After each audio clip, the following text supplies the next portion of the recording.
Hola y un saludo a todos los estudiantes que están inscritos en la clase de español 385, es decir, el curso de introducción a la literatura hispanoamericana que estoy enseñando en este semestre en la universidad. En este vídeo vamos a hablar acerca de la figura de la poeta del siglo XVII, Sor Juana Inés de la Cruz, y vamos a comentar dos de sus sonetos, que son los textos de Sor Juana que hemos leído en la clase. Sor Juana Inés de la Cruz, con esa denominación de Sor, fue durante parte de su vida una monja, a nun, y precisamente por eso se la conoce en muchos casos simplemente como Sor Juana, pero su nombre completo es Juana de Asbaje o de Asuaje, a veces con V, a veces con U, y Ramírez. Nació en el año 1651, justo en la mitad del siglo XVII, en México, que entonces era conocida como la Nueva España, y es una de las mayores figuras del barroco en Hispanoamérica. Una mujer de enorme inteligencia, en muchos sentidos muy adelantada a su tiempo y autora de una obra de incalculable importancia que incluye prosa, teatro y poesía. En la clase hemos visto dos ejemplos, hemos leído dos ejemplos de su poesía, que son específicamente dos sonetos. Su obra es una obra tanto de tipo religioso como también secular. Y una buena parte de su obra está compuesta por composiciones de circunstancia, por composiciones circunstanciales, obras escritas para conmemorar ciertos eventos, como cumpleaños o visitas de personajes importantes, aniversarios, ese tipo de cosas, porque, como hemos dicho, durante parte de su vida, Sor Juana Inés de la Cruz fue monja y por tanto le pedían este tipo de textos que ella escribía, y siempre se las arreglaba, she always managed, ella siempre se las arreglaba para introducir todo tipo de contenido intelectual ligado a las ideas del barroco y a temas como el desengaño, el paso inexorable del tiempo o la situación de la mujer en el siglo XVII, por no hablar también de elementos de tipo folclórico y popular que le interesaban y que incluía en algunas de sus composiciones. Desde muy joven, Sor Juana se interesó enormemente por el conocimiento y llegó incluso en cierto momento a vestirse de hombre, dress up as a man, vestirse de hombre para poder asistir a clases en la Universidad de México, donde en su época no se admitía a las mujeres. Al no tener realmente ningún interés en el matrimonio, pero sí en el estudio, Sor Juana acabó decidiendo entrar en un convento, en a convent for nuns, hacia el año 1669, y desde allí realizar su actividad intelectual. Es por eso que se la conoce como Sor Juana Inés de la Cruz, y esta actividad intelectual, literaria y de otro tipo, le granjeó, le causó bastantes problemas con la Iglesia, con las personas que dirigían el poder eclesiástico en su momento. Falleció en el año 1695, justamente al final del siglo XVII, víctima de una peste, y dejando tras de sí una obra literaria de enorme valor que, como he comentado, pues se compone de prosa, de teatro y de poesía. En la clase hemos comentado y hemos leído dos textos que son dos sonetos escritos por Sor Juana Inés de la Cruz. Uno de ellos se titula A su retrato y el otro se titula A una rosa.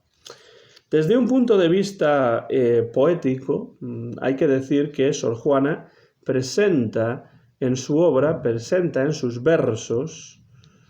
elementos del barroco y sobre todo del culteranismo asociado en España con el poeta Luis de Góngora y del conceptismo asociado con Francisco de Quevedo, que son dos estilos dentro del barroco español que realmente poseen muchos más puntos en común de lo que a veces los críticos reconocen. Elementos de ambos estilos pueden reconocerse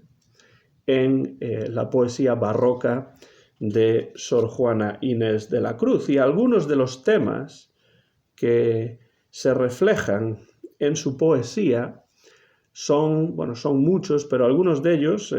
son el paso del tiempo, the passage of time, la inevitabilidad de la muerte, the fact that death is unavoidable, el engaño que se esconde detrás de las apariencias y del artificio. Todo ello, entre muchas otras cosas, el amor divino, el amor humano también, todo ello expresado con un lenguaje complejo, muchas veces rebuscado, con muchas metáforas, con contrastes abruptos. Todo ello nos remite, por supuesto, a las ideas y al arte del barroco, que es el arte del desengaño, el arte que presenta la realidad que hay debajo del artificio y que busca desengañar al lector y que no se fije solamente en las apariencias, sino que vaya más allá y vea lo que se esconde debajo de esas apariencias. Vamos a comentar ahora, en esta parte final del vídeo, los dos sonetos de Sor Juana Inés de la Cruz que hemos leído en la clase, comenzando con el primero de ellos, que es A su retrato. Y recuerden que estamos ante un soneto, es decir, una composición que está compuesta por dos cuartetos, es decir, estrofas de 4 versos, y después esos dos cuartetos están seguidos por 2 tercetos, estrofas de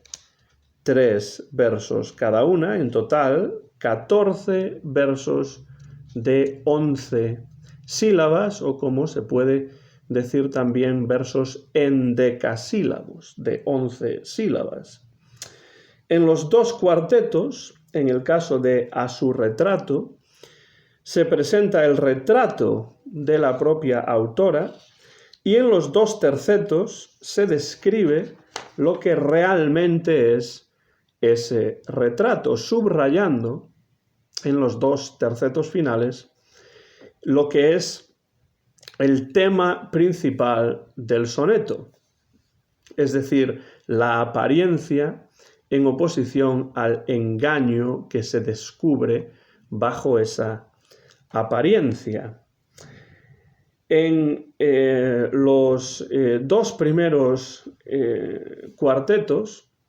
la voz poética se dirige al lector o a la lectora presentando el retrato como un engaño colorido,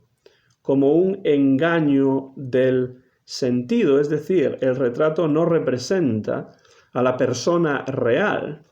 sino que es un artificio artístico que presenta las partes más positivas de la retratada, que en este caso es la propia Sor Juana, porque dice el subtítulo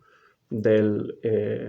soneto, que es a su retrato, dice: procura desmentir los elogios que a un retrato de la poetisa inscribió la verdad que llama pasión. Dice en estos dos primeros cuartetos: este que ves engaño colorido, que del arte ostentando los primores, con falsos silogismos de colores, es cauteloso engaño del sentido. Este, en quien la lisonja ha pretendido excusar de los años los horrores, y venciendo del tiempo los rigores, triunfar de la vejez y del olvido. Como vemos, es toda una oración larga, estos dos primeros cuartetos, en los que se presenta al retrato que no representa realmente a la persona real, sino que es un artificio artístico, se centra en las partes más positivas del individuo, en este caso la mujer, pero la persona real va a envejecer y será olvidada por mucho que el retrato la presente como hermosa. Cuando dice en quien la lisonja ha pretendido excusar de los años los horrores, el paso del tiempo, y venciendo del tiempo los rigores, triunfar de la vejez y del olvido. El retrato no es más que representación de la persona real, pero la persona real va a envejecer y acabará muriendo, y acabaremos olvidándonos de esta persona, a pesar de que el retrato nos la presente de la mejor forma posible. Esto en los dos primeros cuartetos, en los que se presenta el retrato al lector por parte de la voz poética, y en los dos tercetos finales la voz poética describe el retrato como un artificio, como una flor cuyos pétalos se llevará el viento, como un esfuerzo inútil. Y en el último verso tenemos el tema reflejado de una manera muy interesante, como vamos a poder ver utilizando un clímax descendente. En este caso vamos a leer los tercetos y los comentamos. Es un vano artificio del cuidado, es una flor al viento dedicada, es un resguardo inútil para el hado, es una necia diligencia errada, es un afán caduco y bien mirado, es cadáver, es polvo, es sombra, es nada. Tenemos el verbo copulativo es, el verbo ser, y una descripción de lo que realmente debajo del artificio es ese retrato, que es, como podemos ver, un artificio, una flor cuyos pétalos se va a llevar el viento, un esfuerzo inútil, cuando dice un resguardo inútil para el hado. Y en el último verso, cuando dice es cadáver, es polvo, es sombra, es nada, tenemos para empezar un claro asíndeton, es una construcción en asíndeton, porque no tenemos ninguna conjunción, sino simplemente las frases separadas por unas comas, y también esto es lo que se llama un clímax, porque empieza por el cadáver, después polvo, que todavía es material, igual que el cadáver, pero después se convierte en sombra, que ya ni siquiera es material, para acabar ya siendo absolutamente nada. Describe el retrato como una nada porque llegará la muerte y se llevará a la retratada. Con ese clímax descendente refleja, subraya el hecho de que por mucho que exista un retrato de la poeta, en este caso de la propia Sor Juana, la verdadera Sor Juana, la que vive en el mundo real, acabará siendo nada, es decir, acabará conociendo la muerte y acabará terminándose su vida y acabará de ser alguien en la vida real a ser simplemente nada. Se suele comparar ese último verso, es cadáver, es polvo, es sombra, es nada, verso 14, último de este poema, se suele comparar con el último verso del soneto número 166 de Góngora. Evidentemente hay una relación intertextual entre A su retrato de Sor Juana Inés de la Cruz y el soneto 166 de Góngora. En ese último verso dice Góngora: en tierra, en humo, en polvo, en sombra, en nada. Tenemos más términos en esta enumeración en Asíndeton, pero la idea es la misma y de hecho tenemos el polvo, tenemos la sombra y tenemos la nada, igual que en el texto de Sor Juana Inés de la Cruz. Eso sí, Góngora está hablando del efecto que el tiempo tendrá no sobre la persona que está retratada, sino sobre la belleza de una mujer, pero el efecto es exactamente el mismo. En Sor Juana vemos el retrato como artificio, como engaño artístico, engaño colorido, que no podrá evitar la descomposición que el tiempo, la vejez y la muerte causan a la persona, causan al individuo, en este caso causan a la propia Sor Juana, que es la retratada en este retrato del que habla en el soneto A su retrato. Todos estos son, como podemos ver, como ya hemos dicho, temas muy típicos del barroco que aparecen en las composiciones de Sor Juana Inés de la Cruz. Y otra composición suya que hemos leído en la clase es otro soneto, también con 2 cuartetos y 2 tercetos, de tema semejante al anterior y que se titula A una rosa. Ahora la voz poética se dirige a una rosa, no al lector o a la lectora, sino a una rosa que es símbolo de quienes presumen de belleza sin querer aceptar que la belleza y la vida son efímeras, duran poco y que se acabarán con el paso del tiempo. La idea de que la duración de la belleza es breve y que no es más que una cuestión de tiempo hasta que esa belleza desaparezca. Dice el subtítulo de Una rosa: en que da moral censura a una rosa y en ella a sus semejantes. Es decir, es un poema acerca de una rosa, pero el significado de esa rosa va más allá de la rosa para relacionarse con sus semejantes, en este caso personas que actúen de una manera semejante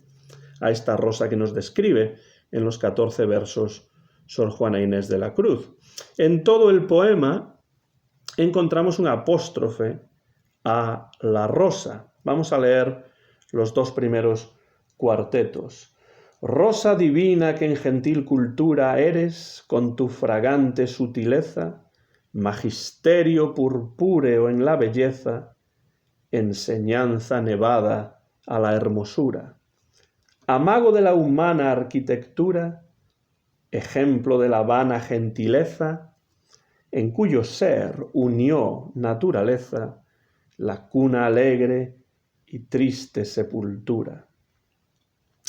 Vemos aquí como en el primer cuarteto describe a la rosa como una flor muy bonita, muy hermosa, para pasar en el segundo cuarteto a describirla como imitación de la apariencia del ser humano, cuando dice amago de la humana arquitectura en el verso número 5.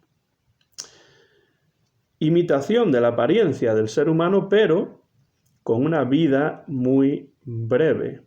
Dice, en cuyo ser unió naturaleza, atención, la cuna alegre y triste sepultura. La cuna alegre y triste sepultura es una construcción en quiasmo, en forma de X, en forma de la G, la letra griega, por eso tenemos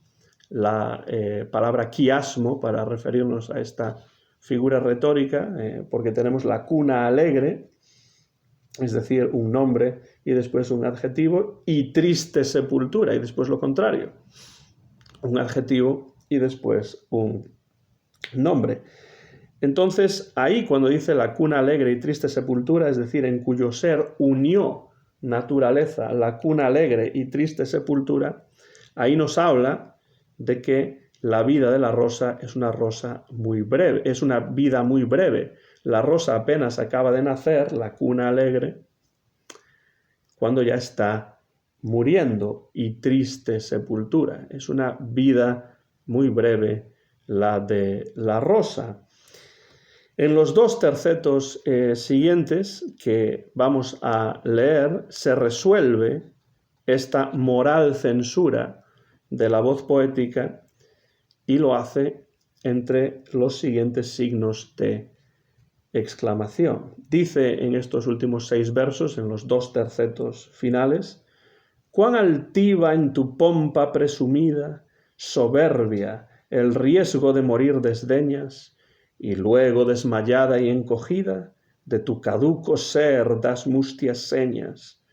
con que con docta muerte y necia vida, viviendo engañas y muriendo enseñas». Esa es la resolución de esta crítica moral que realiza desde el barroco más puro Sor Juana Inés de la Cruz en este poema. Tenemos entre signos de exclamación, continúa el apóstrofe a la rosa, porque dice, cuán altiva en tu pompa, se está dirigiendo todavía la voz poética a la rosa, y la critica por ser altiva, presumida, soberbia por su belleza, sin comprender que su vida es fugaz,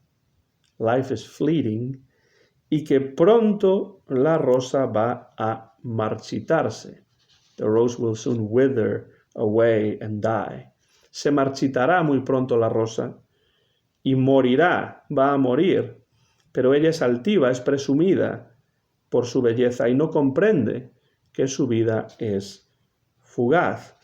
Y el último verso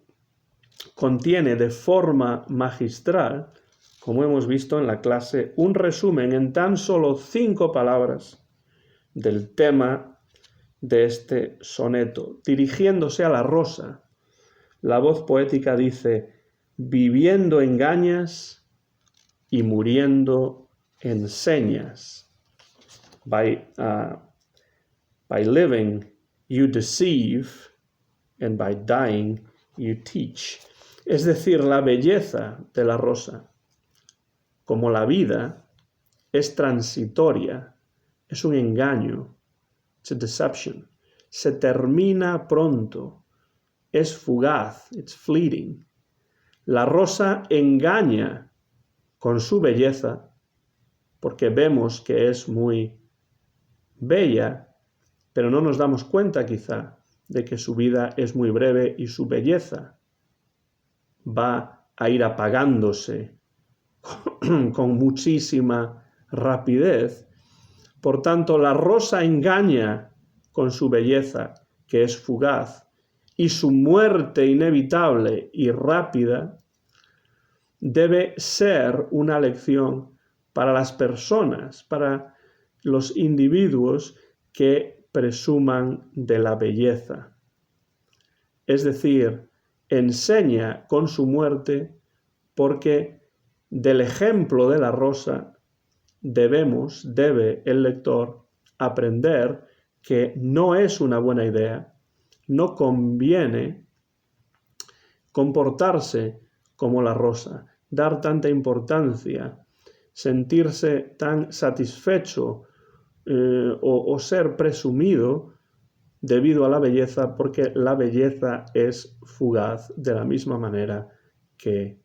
la vida. De nuevo, otro ejemplo de una temática barroca, típicamente barroca, en este poema A una rosa, que si ustedes se dan cuenta, como creo que alguno de ustedes ha dicho en la clase, A su retrato, tenemos una referencia, no a una rosa, pero sí a una flor, cuando dice que el retrato es una flor al viento dedicada. Y el poema A una rosa es un poema completo, es un soneto completo de 14 versos en decasílabos dedicados a una rosa y a la fugacidad de la belleza de esta rosa que al poco de nacer, la cuna alegre ya está muriendo y triste sepultura, viviendo engañas y muriendo en señas. Es un engaño, pero si vamos más allá del engaño, podemos aprender algo valioso para nuestro propio comportamiento, porque nos desengañaremos de la apariencia, iremos más allá de la apariencia, que es lo que en general busca el arte barroco, no solamente la literatura, sino también las demás artes en el periodo barroco del siglo XVII. Y dentro del barroco hispanoamericano, Sor Juana Inés de la Cruz es sin duda en el siglo XVII uno de los máximos exponentes tanto en la prosa como en el teatro, pero sobre todo también en la poesía. Termino ya y espero que este vídeo les haya servido para ir repasando estos dos poemas que hemos leído, A su retrato y A una rosa, de Sor Juana Inés de la Cruz, a medida que se va acercando el examen que van a tener en la clase. Como siempre, muchas gracias por su atención. Espero que este vídeo les resulte de ayuda y se despide ya el profesor Antón García Fernández.